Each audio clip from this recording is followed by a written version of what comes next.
Hi friends, வாங்க தாய்லாந்தில் இருக்கிற தமிழ் கோயில் பற்றி பார்க்கலாம். இதுதான் நாகதுர்க்கை அம்மன் டெம்பிள். பேங்காக்லேருந்து 50 கிலோமீட்டர் டிஸ்டன்ஸில் இருக்குது.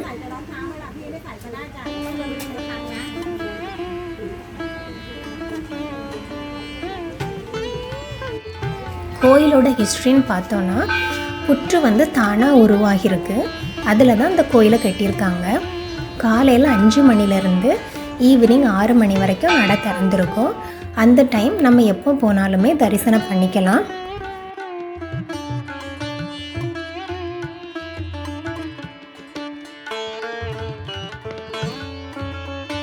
பூஜையுமே நம்ம தமிழ் முறைப்படி தான் நடக்கும். அதனால நம்ம அர்ச்சனை பண்ணும்போது நம்ம நேம், நட்சத்திரம் எல்லாம் சொல்லி அர்ச்சனை பண்ணிக்கலாம்.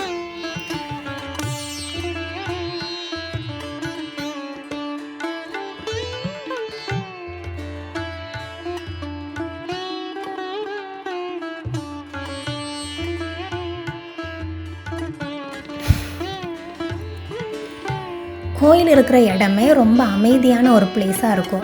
அதனால நம்ம அந்த கோயிலுக்கு போனாலே ஒரு நல்ல ஒரு பாசிட்டிவ் வைப்ரேஷனாக இருக்கும். நாங்கள் எப்போவுமே அங்கே போனோன்னா அங்கேயே ரொம்ப நேரம் டைம் ஸ்பெண்ட் பண்ணுவோம். அப்போது நம்ம மைண்டு ரொம்ப ரிலாக்ஸாக இருக்கிற மாதிரி ஃபீல் ஆகும்.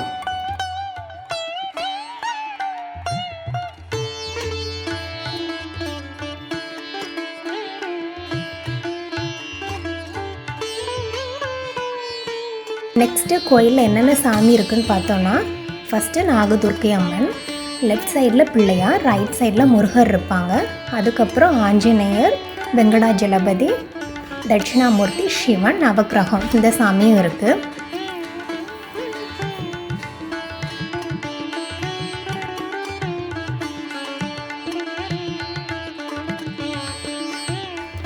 நம்ம ஊரில் கும்பிட்ற எல்லா சாமியுமே இந்த கோயிலுக்கு வந்தோன்னா நம்ம கும்பிட்டுறலாம்.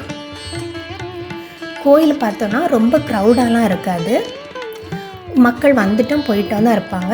அதனால் நம்ம ரொம்ப அமைதியாக பொறுமையாக சாமியை தரிசனம் பண்ணிட்டு போகலாம்.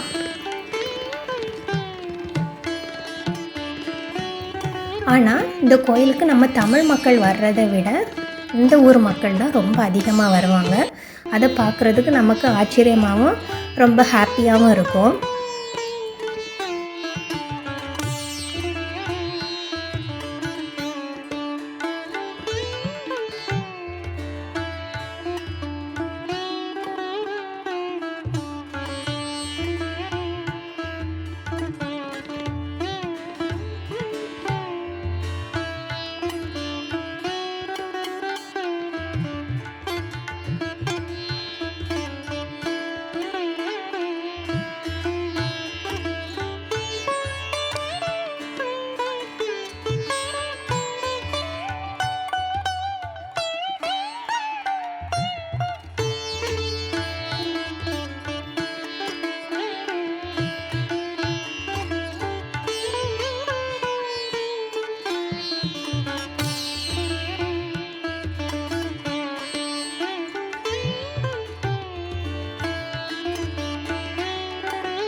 நீங்களும் யாராவது இந்த கோயிலுக்கு வந்திருக்கீங்கன்னா கமெண்ட் பண்ணுங்கள். இந்த வீடியோ உங்களுக்கு யூஸ்ஃபுல்லாக இருந்துச்சுன்னா லைக் பண்ணுங்கள். சேனலை சப்ஸ்கிரைப் பண்ணி சப்போர்ட் பண்ணுங்கள். தேங்க்யூ.